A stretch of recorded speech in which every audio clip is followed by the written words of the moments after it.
watching God.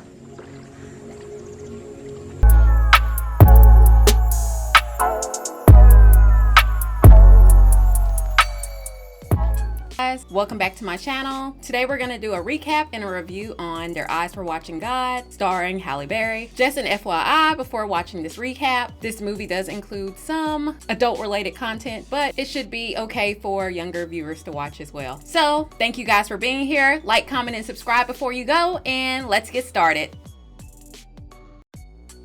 Begins with a disheveled woman, Janie, walking barefoot into a town called Edenville. The town men and women are gossiping and being judgmental. Is that Miss Starks? That TK keep probably stole the money. See, that's what happens when you run off with a young fella like TK. Told you she'd come running back here, crawling back, didn't I? One of her neighbors comes out and says they've been worried sick about her, and she mumbles something under her breath. Go to hell. Her friend shows up with food, happy to see her healthy and alive, but starts making assumptions about her relationship with TK. If that tea cake ever shows his behind in Eatonville again, he gonna wish he hadn't.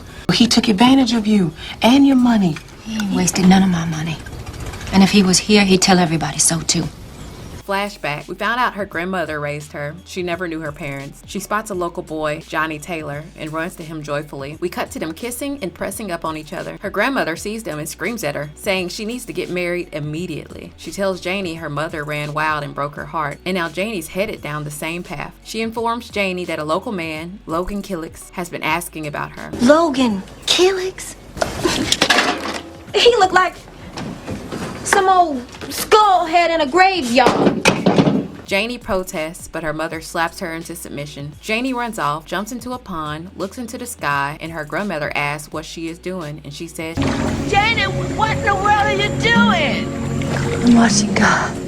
Logan shows up later, and Janie and her grandmother are waiting at the door for him. Her grandmother gives her advice for being a good wife. Cook his food and greet him kindly. Janie cries. Her grandmother says Logan is a good and decent man. We then cut to Janie working the field, planting seeds. She continues her life now as a married woman, cleaning, raising livestock, and cooking. One day, Logan says he's going into town to buy a new plow. Janie asks can she go with him, and he refuses and tells her to clean the porch and cook him some pork chops. She decides to let the pigs go in silent protest. Just then, a man walks down the road. This man here is Mr. Joe Starks. He flirts with her, tells her she shouldn't be working in the fields. He invites her to a new town being built by black people called Edenville. She says she's married, and he tells her if she changes her mind, he'll be waiting down the road. That night, Janie asks Logan what he would do if she left him. He says she's just 17 and doesn't know anything about the world. He reminds her of his 60 acres and says everything will go to her when he dies. She asks again, and he tells her to do what she has to do. The next morning, she leaves with a bag of her belongings. She says she's ready for a change and goes off with Joe Starks. She says he bought her nice clothes and she became his wife. They arrive in Edenville. Amos Hicks, one of the men in town, invites Joe and his daughter to dinner. Shady. Joe corrects him and they're invited to stay with another family. We found out the town is 50 acres. Joe says he'll buy 100 more acres. The next day, he finalizes the land deal. The town is excited and votes him in as mayor. New families arrive. They start building, make a profit, and reinvest in the town. Joe and Janie open a general store. She tries to show him affection, but he's uninterested. She brushes it off. Later, the town women make Janie a dress. The women talk excitedly. Apparently, the mayor of Orlando and someone from the governor's office are visiting soon. They are excited that the town is being recognized. Joe comes home and buys her a new dress. She shows him the one from the ladies. He tells her she's above them and deserves better. At the town party, Janie wears the dress Joe bought. Everyone is celebrating, but she overhears the women gossiping. You see her parading around up there? I reckon the dress we done made ain't good enough for Mrs. Mayor Stark.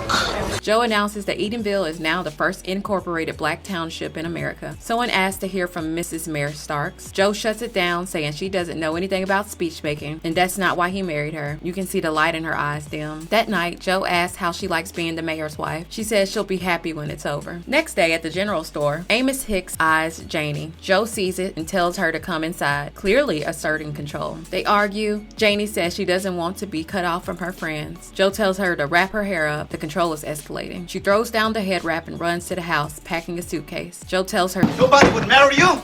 Not now. All you'll end up is somebody's good time gal. You know the kind that men use for their pleasure and then toss in the ditch. Janie thinks about it and stays. The town watches, and she wraps her hair. Life goes on. She's cut off from everyone. Her days begin to blur together. 20 years later, she's 38 years old. He's nearly 50. She says she's living a good life, but it's Joe's life. Joe is aging, with shaking hands. He insults her, says she's old and childless. She fires back. You talk a whole lot of brag, Joe, but ain't nothing big about you but your voice. Hell, you pull down your britches and it look like you done hit the change of life. He hits her, finally showing his hand. Sometime later, the doctor visits and says Joe is dying. Joe and Janie talk. Janie tells him he never knew her. She says he wanted obedience. They argue, and he tells her, I hope that thunder and lightning kill you.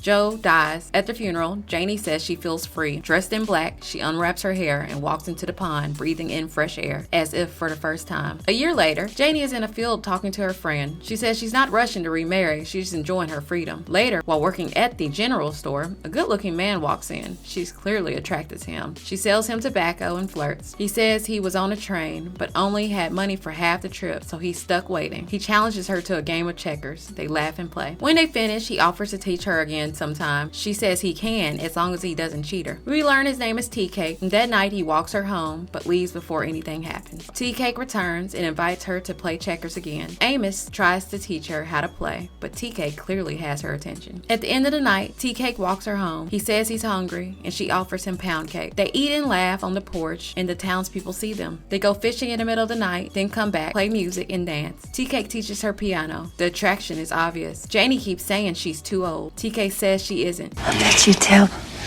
plenty of women. Tells a man I show.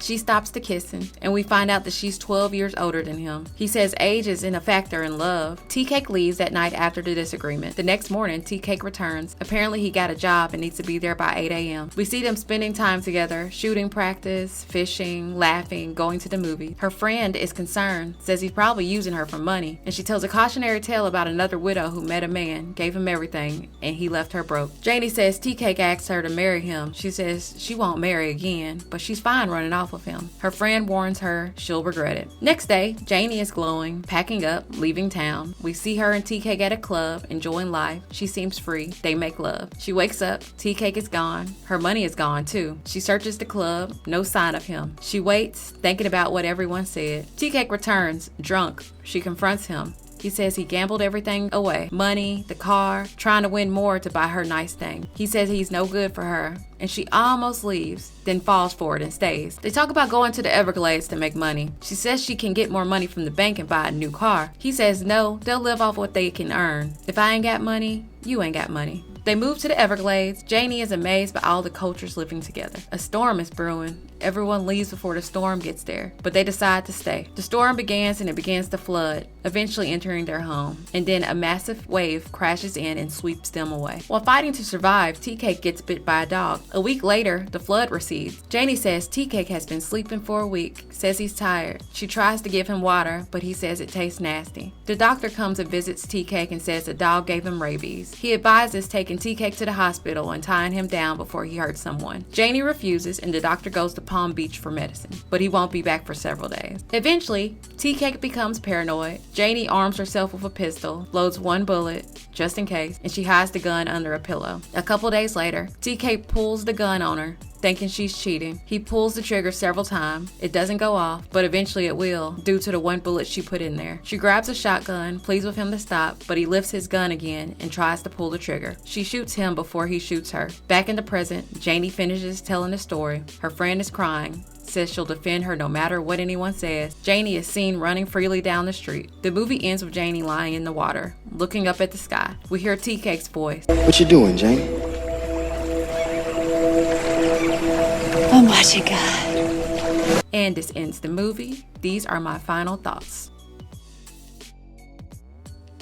The first thing I noticed was how judgmental the town was about her coming back from a failed or potentially failed relationship, and how sad it is that even now, like, people can't make decisions on relationships, make mistakes, or have things go bad without them being blamed. The second thing I noticed was that I can't blame her grandmother. Like, I think she probably saw that her granddaughter was potentially gonna go down the road of potentially getting pregnant outside of marriage, and she didn't want that to happen for her. So her setting her up with a man that already had money and that would take care of her was probably the best thing for her, especially at a time where she wasn't allowed to have her own bank accounts or whatever. I don't know what year this was made in, but it seems like it was before women had a whole bunch of rights. So I don't blame the grandmother, and honestly, she didn't set her up with a really bad guy. She would have inherited a whole lot of money. It wasn't a very glamorous lifestyle, but it was stable. And I understand that's not what she was looking for at the time. She was so young and probably didn't know any better, just like her husband said. But I can't blame the grandmother. I think if her first husband would have let her go to town with him that one day, that she probably wouldn't have been taken off by Joe Starks. I don't think he was doing it maliciously like how Joe was later on in the movie. I think he was just trying to be practical, and he made a mistake which ended up leaving him without a wife, which was unfortunate. I think initially Joe Starks did love her, but you could tell that he was wanting praise and admiration from her and didn't want her to like build her own legacy. But he definitely thought she was beautiful and definitely took care of her in the most basic ways and gave her a more exciting life than what she had with her first husband. I also think that when Amos Hicks was eyeing her and like rubbing on her back and stuff, instead of him like bringing her inside and try to force her to wear a wrap on her head, if he would just have told her, hey, you know, he was like rubbing on your back and looking at you funny. I don't like the way he's looking at you. Can you try to be aware of your surroundings? I think she probably would have reacted better to that than him trying to be in control. And she reacted just how I probably would have reacted in the same situation. I really think it's crazy how he tried to say that she looked old and like downgrade her for not having children, and given they were together for 20 years, but she was 38 and he was like damn near 50 years old, and she really still looks extremely young. So I think he was just projecting his feelings of growing older onto her, and to blame her for not having children when he probably had a lot to do with it as well, because those swimmers probably were not swimming. I also think that she probably should have stayed single. She was single for a year. She said she'd never get married again, in which she didn't, but she seemed to be extremely happy. But she got sidetracked by a pretty face, and we see what happened after that. I mean, red flag number one for Tea Cake was that he didn't have enough money to get to his actual destination, and he was looking to hitch a ride with somebody else. I think that she probably should have seen that and ran, but you know, she probably saw a pretty face and let that pass. Or maybe she wasn't even thinking about the money because she had her own. Honestly, I don't think that age would have been such a big deal had she not been emotionally abused by her second husband. But we found out that she was actually 12 years older than him. And of course he says that, you know, age is not a factor when it comes to love. And that reminds me of this TikTok I saw of a man saying that broke men use love in order to compete with men that actually have money. In Tea Cake's defense, he did try to get a job and actually, you know, spent time with her and did fun things and activities with her. And I wish that's where they would have kept it, very surface level, and she wouldn't have went too far into it. But you know how puppy love is. What's crazy is that her friend gave her that cautionary tale about the woman that used all her money and the guy used her for it. And the exact same thing did happen to her. And I think the only reason she didn't return home at that time is because she didn't want town to be like, I told you so. And seeing how the town reacted to her coming home at the very beginning of the movie, I do not blame her for doing that. But it also put her into a situation where she was forgiving something that I feel like is completely unforgivable. So she really should have left when he took all the money and gambled away the money and the car, honey. The car. I don't believe he did that shit, but she should have left. But of course, he used the empathy card just like a lot of broke men do and got her to come back to him. One other thing I will say, I will give kudos to Tea Cake for saying don't get more money out of the bank, because I